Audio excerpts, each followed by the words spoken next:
triches. Un podcast de l'Université de Lausanne. Alexandrine Schniewind. Alexandrine Schniewind, Faculté des Lettres, professeure de philosophie, spécialiste de philosophie antique et de psychanalyse. Tu triches. Si je triche, il y a clairement une intention là derrière de tromperie. C'est essentiellement au jeu, au sport ou même à un examen. Donc ça veut dire que c'est enfreindre des règles. On va voir que le mensonge, c'est toujours lié à la parole plus qu'aux actes. Dans le mensonge, c'est un énoncé délibéré de celui qui le dit, qui sait que c'est contraire à la vérité. La vérité, justement, occupe-t-elle une place importante dans la pensée des philosophes ? Alors elle est extrêmement importante, et notamment pour le premier grand représentant de la philosophie occidentale, de la philosophie antique, le philosophe Platon, qui va vraiment être, on peut vraiment dire, le premier philosophe à mettre comme objectif central la quête de vérité. Et ça fait une grande différence avec ce qui existait avant Platon. Il y avait certes déjà des philosophes, mais finalement, la période archaïque, grecque archaïque, est très proche. Et là, la figure phare, on la connaît bien, en tout cas, un public tout venant connaît Homère, cette grande figure avec les deux grandes épopées de l'Iliade et l'Odyssée.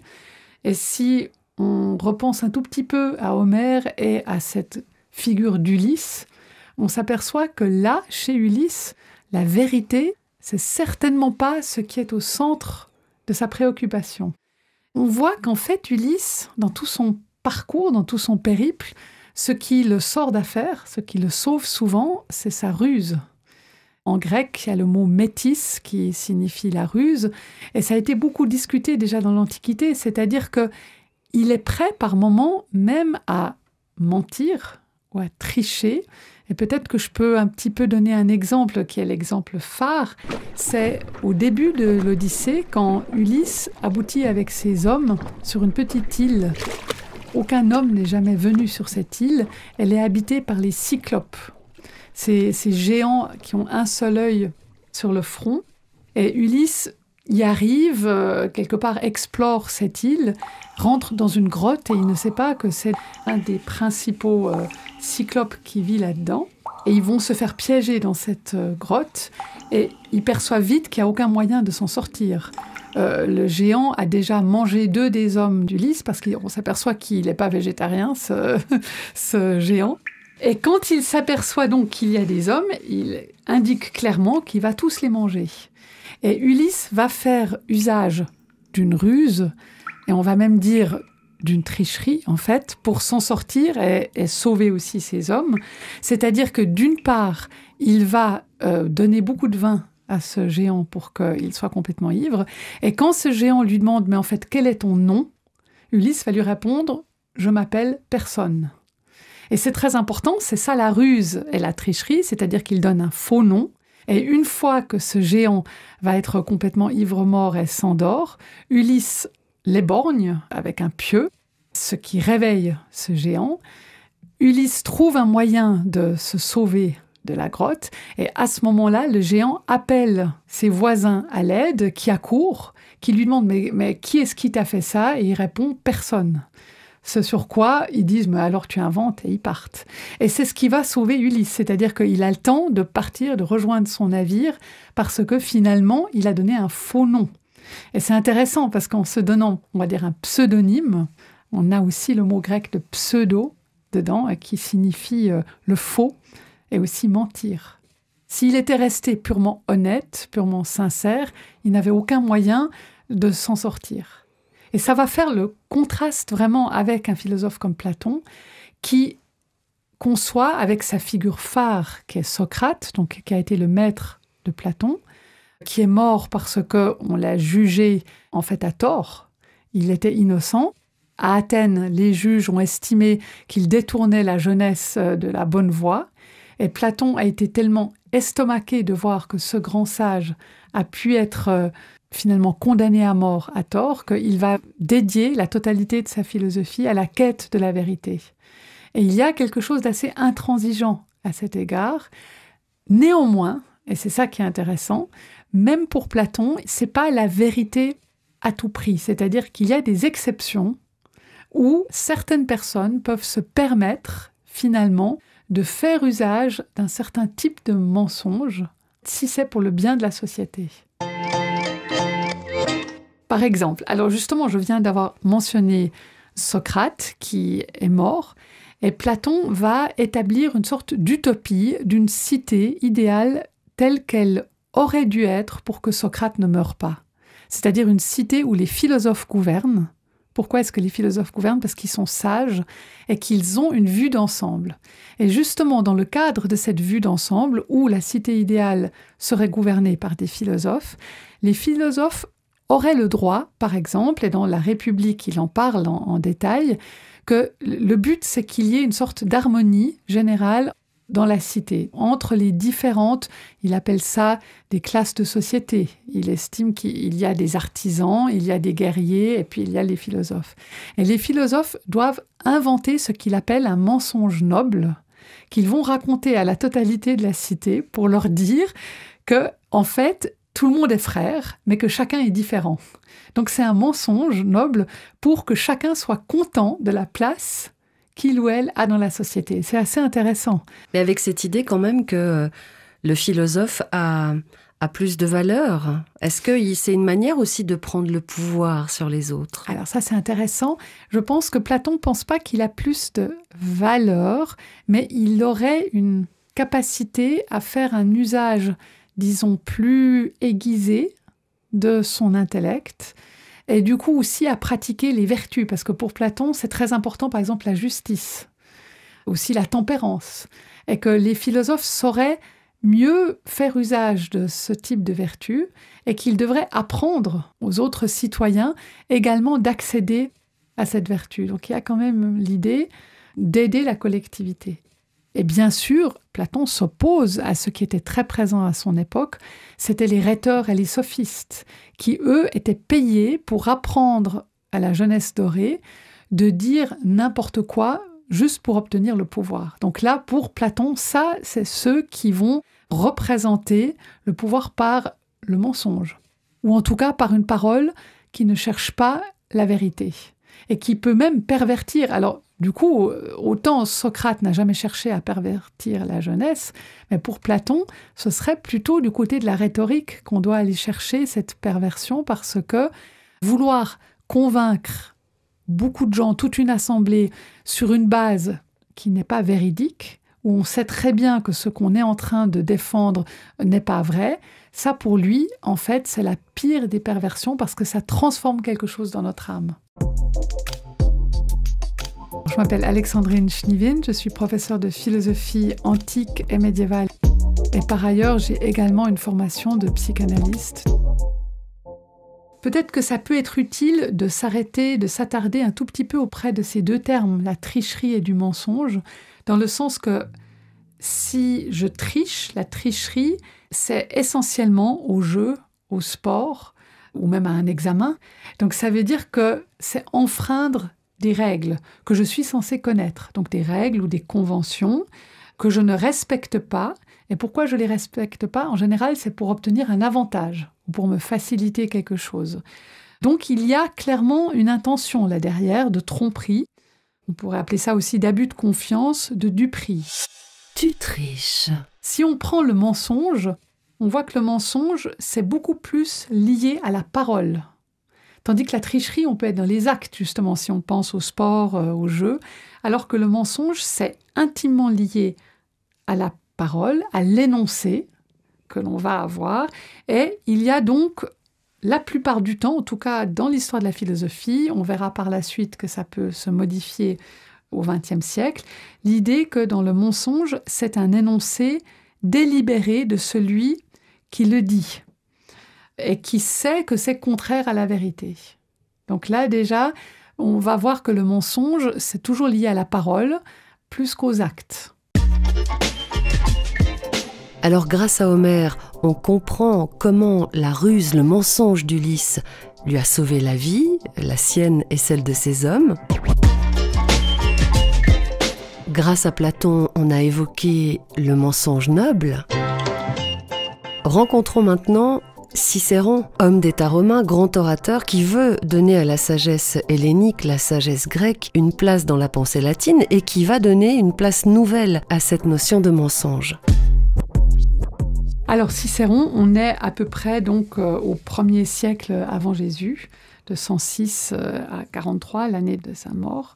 Et Cicéron qui reprend beaucoup de thèmes philosophiques, il connaît très bien les écoles de son époque, donc le stoïcisme, les épicuriens, et il va reprendre aussi cette thématique du mensonge qui, au fond, est une thématique très philosophique parce qu'elle implique la question du sens moral, c'est-à-dire est-il légitime ou non de mentir. Donc c'est ce qu'on a déjà vu avec Platon, et c'est forcément ce qui va beaucoup intéresser Cicéron, qui, comme il est proche de l'État, cette question de la moralité et de la légitimité du dire vrai ou du dire faux va forcément beaucoup l'intéresser. Et Cicéron va évoquer la question du mensonge par humanisme. Donc là, on va un cran au-dessus de ce qu'on a vu chez Platon, parce que chez Platon, c'est pas tellement par humanisme qu'on fait ces nobles mensonges, c'est pour tenir la cité ensemble. C'est pour la paix sociale. Chez Cicéron, il y a cette idée qu'on peut se servir du mensonge pour sauver une vie humaine. Donc là, ça va être beaucoup plus centré sur une personne et qu'on va pouvoir, par moment, estimer que ça peut sauver une vie et qu'à ce moment-là, il faut pouvoir mentir. Mais arrête, c'est pas vrai. La question qui va de plus en plus s'accentuer, c'est est-ce qu'on peut mentir par humanité ? Et donc, est-ce qu'il y a finalement l'idée qu'une cause juste permet de mentir ? Ou est-ce qu'il y a finalement quelque chose de beaucoup plus absolu ?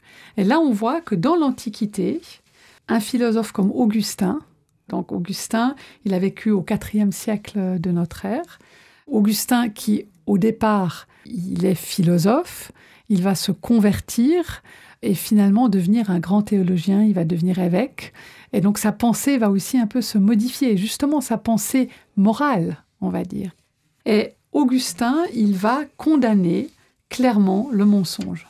Il va résumer ça en disant « il ne faut jamais mentir, il n'y a pas de mensonge utile, il faut garder à tout moment l'âme pure de la personne qui parle ». Donc c'est extrêmement exigeant, c'est très radical.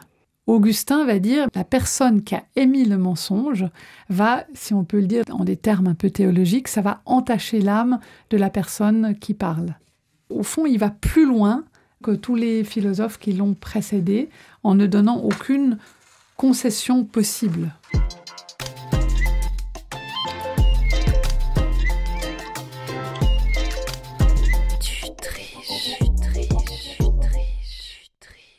Est-ce que dans la suite de l'histoire, on observe une radicalisation encore plus forte de la morale ou la pensée finalement évolue autrement ? Il reste quand même une trame. Il reste une trame de ceux qui vont prendre plutôt cette position de dire le mensonge par moment, il est utile. Et donc, il est légitime. Et ceux comme, par exemple, Kant, alors là, on fait un nouveau saut dans le temps. Énorme, 8e. Oui, avec Immanuel Kant, qui est donc, lui, le grand philosophe de la morale et de l'éthique. Donc, forcément, on l'attend un peu au tournant. On aimerait savoir ce qu'il dit sur le mensonge. Et il dit des choses. Finalement, il est très proche d'Augustin. C'est ça qui est intéressant. C'est-à-dire que lui aussi, il le voit... Alors encore plus comme quelque chose d'une moralité interne, d'un devoir interne, il faut dire la vérité. Il ne faut jamais mentir, et il va même jusqu'à dire le mensonge nuit toujours à autrui. Donc c'est une vision très puriste, très absolutiste, et je pense parfois que c'est pas si lointain de cette morale peut-être très protestante où finalement il n'y a pas de possibilité, si on a menti, de se racheter d'une façon ou d'une autre. C'est-à-dire, à tout moment, il faut garder toujours ce cap de la droiture absolue, quitte à même faire quelques dégâts. Parce que d'être toujours honnête, de toujours dire la vérité, c'est justement l'opposé de ce côté humaniste, c'est-à-dire, mais parfois, peut-être, on protège autrui aussi à ne pas tout lui dire.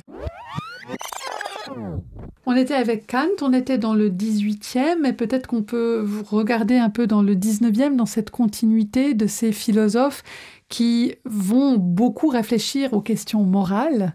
Et Friedrich Nietzsche, donc du 19e siècle, il va essayer de voir les choses d'une part d'une manière moins moralisatrice, de façon moins interne moralisatrice. Il va essayer de casser les codes, mais avec toutes les difficultés que ça pouvait représenter à son époque. Et il dit une chose intéressante au sujet du mensonge, c'est-à-dire moins donner la responsabilité à autrui de porter le mensonge et d'être du coup, au fond, sur un plan moral, quelqu'un qu'on va déprécier.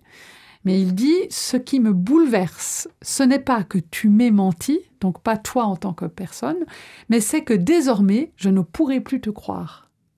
Et ça, je trouve formidable. Je trouve que c'est vraiment un tournant de quelque chose où il montre l'effet aussi du mensonge sur le rapport à autrui. C'est-à-dire, si une fois je t'ai cru, qu'est-ce qui va se passer par la suite? Donc, je ne condamne pas le mensonge, mais je regrette que dans le rapport à autrui, quelque chose s'est brisé. Et ça, je pense qu'il faut le retenir comme un moment clé. Je le vois presque comme un tournant vers quelque chose d'une intériorisation par la suite de l'effet du mensonge. Alexandrine Schniewind, professeure à l'Université de Lausanne en section de philosophie, spécialiste de philosophie antique et également de psychanalyse, qui est un de mes domaines de recherche. À partir de Nietzsche, et encore plus après, fin du 19e siècle, début du 20e siècle, quand on va commencer à chercher, alors les philosophes, mais aussi par cette nouvelle discipline naissante qu'est la psychanalyse, fondée par Freud, qui était certes psychiatre, mais qui lui-même avait suivi beaucoup de cours de philosophie, qui avait donc, même s'il se disait pas du tout proche des philosophes, mais il a plein de connaissances à ce sujet. Et dans toute la démarche de Freud, il y a cette envie de se défaire de toute la moralité philosophique, justement. Cette moralité qui nous empêche de finalement suivre nos mouvements internes. Et Freud va s'intéresser à cette idée des mensonges, et notamment des mensonges des enfants. Il écrit des textes à ce sujet en 1913, en se posant la question, qu'est-ce qui mène finalement des jeunes enfants, comme les parents vont le décrire par la suite, à raconter des mensonges. Et Freud développe tout ce fait que souvent, et contrairement à ce qu'on a dit dans toute l'histoire de la philosophie, un mensonge n'est pas forcément toujours quelque chose de conscient, de délibéré, de volontaire. Il peut y avoir aussi toute une part d'inconscient qui va nous mener à dire des choses qui ne correspondent pas vraiment à la vérité, mais il faudrait en fait regarder la motivation interne. Qu'est-ce qui fait qu'un enfant ne dit pas, pour des petites choses, à voler des bonbons et ne dit pas la vérité à ses parents? Et en fait, il analyse ça de près en disant, mais qu'est-ce qui a été la motivation interne, même inconsciente, de cet enfant à faire ça? Et c'est vraiment un tournant de donner au mensonge une autre valeur aussi par rapport à la vérité.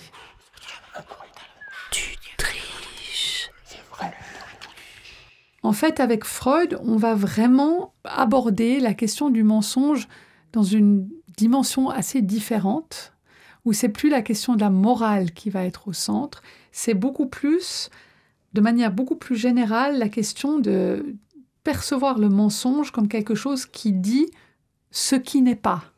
C'est-à-dire le mensonge, quelque part, qui va être regardé par rapport à la réalité. Qu'est-ce qui mène quelqu'un à dire quelque chose qui n'est pas, mais qui pour lui a une raison d'être. Donc c'est beaucoup plus la question de la motivation et pas que celle de l'intentionnalité. On a longtemps pensé, tous les philosophes dans l'histoire de la philosophie cherchent cette idée du mensonge délibéré. Donc j'ai une intention probablement de vouloir obtenir quelque chose et qui me fait mentir. Et l'approche de Freud va beaucoup plus être de dire parfois il n'y a même pas d'intentionnalité. C'est plutôt quelque chose qui peut venir comme ça et finalement la personne qui dit le mensonge n'a probablement pas du tout la capacité après à dire pourquoi. Il va falloir faire toute une recherche interne pour comprendre le sens de ce mensonge, d'où le fait qu'il travaille avec les enfants là-dessus. Et il y a un autre continuateur de la pensée psychanalytique qui s'appelle Jacques Lacan. Il est né en 1901, mort en 1981. C'est vraiment au milieu du XXe siècle qu'il va être très actif. Et il va réfléchir beaucoup sur ce lien entre mensonge et vérité, en allant assez loin. On va presque dire que peut-être pour les philosophes même, il va trop loin, puisqu'il va soutenir que la vérité ne peut jamais se dire entièrement, que ça n'existe pas. Il n'y a pas de vérité complète, que ça, c'est en fait beaucoup trop idéaliste. Le fantasme de la vérité absolue, je te dis tout, je te dis toujours tout, je te promets de toujours tout dire. Et en fait, pour lui, il dit que même à soi-même, on ne se dit que la vérité à moitié, à autrui et à soi-même. Donc il y a beaucoup plus cette idée que même à soi-même, est-ce qu'on peut toujours se faire confiance de ce qu'on dit et de ce qu'on pense? Est-ce qu'on ne devrait pas beaucoup plus se dire qu'on est aussi traversé par des mouvements qu'on ne connaît pas encore et qui peuvent aussi nous mener à parfois qu'on se raconte à soi-même des histoires? Et c'est ça qu'il va regarder de près, en regardant aussi cette part du fait que dans le langage, la vérité inclut nécessairement le mensonge. Que ça serait comme une partie un peu dialectique entre les deux. Et selon lui, le mensonge est inhérent à l'humain, mais par contraste à ça, les animaux ne mentent jamais. Qu'est-ce qu'on fait avec ce qui est finalement assez caractéristique de l'homme, avec le côté donc plus seulement moralisateur, mais aussi comme un trait de caractère dont on doit se méfier, mais que peut-être on pourrait aussi aborder d'une façon un peu plus presque bienveillante. Tu triches. J'ai parlé de 2 psychanalystes et on pourrait avoir l'impression que les philosophes se seraient désintéressés au XXe siècle du mensonge. En fait, ce n'est pas le cas. C'est-à-dire que là, j'ai pris quelques exemples, mais on va voir que le mensonge reste un intérêt continu chez les philosophes, avec de plus en plus, et influencé aussi par la pensée psychanalytique, ça se recoupe, cette idée qu'il faudrait arriver à ne pas que regarder le mensonge sous son angle moralisateur. Et là, on pourrait prendre comme exemple le philosophe Jacques Derrida, mort en 2004, donc vraiment très contemporain. Et on s'aperçoit qu'il a même fait une conférence au Collège international de philosophie fin des années 90, qui était sur la notion du mensonge. Donc ça l'intéressait vivement.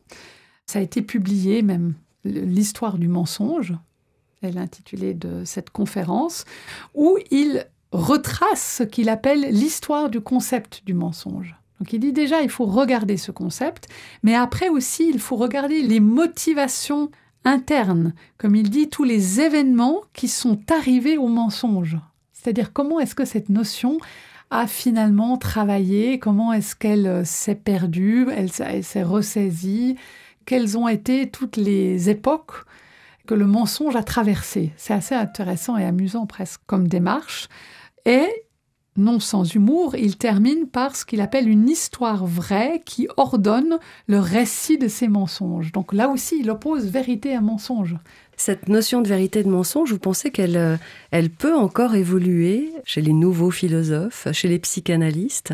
Je pense que la question qui est certainement très intéressante aujourd'hui, c'est que, au fond, elle peut toujours encore nourrir une réflexion, peut-être sur cette tentative de ne pas que la rattacher au devoir et à la morale, puisque c'est plutôt ça, mais d'essayer de mieux comprendre qu'est-ce que c'est, mais aussi à l'opposé, qu'est-ce qu'est cet idéal de vérité, parce que je pense qu'en philosophie aussi, on n'est plus du tout dans cette quête absolue de vérité. Donc ça a forcément aussi un impact sur le mensonge.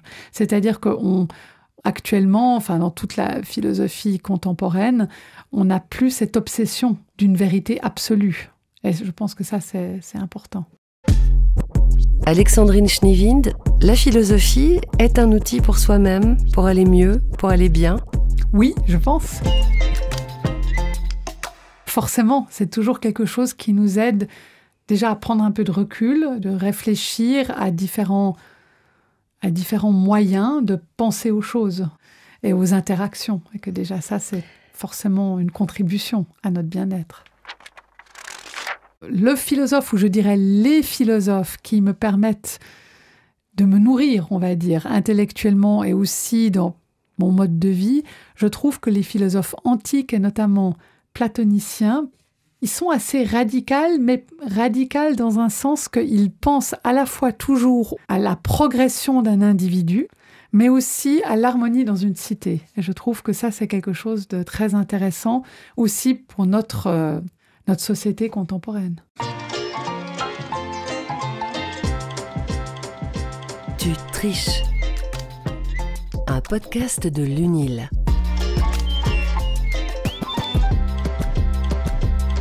UNIL, le savoir vivant.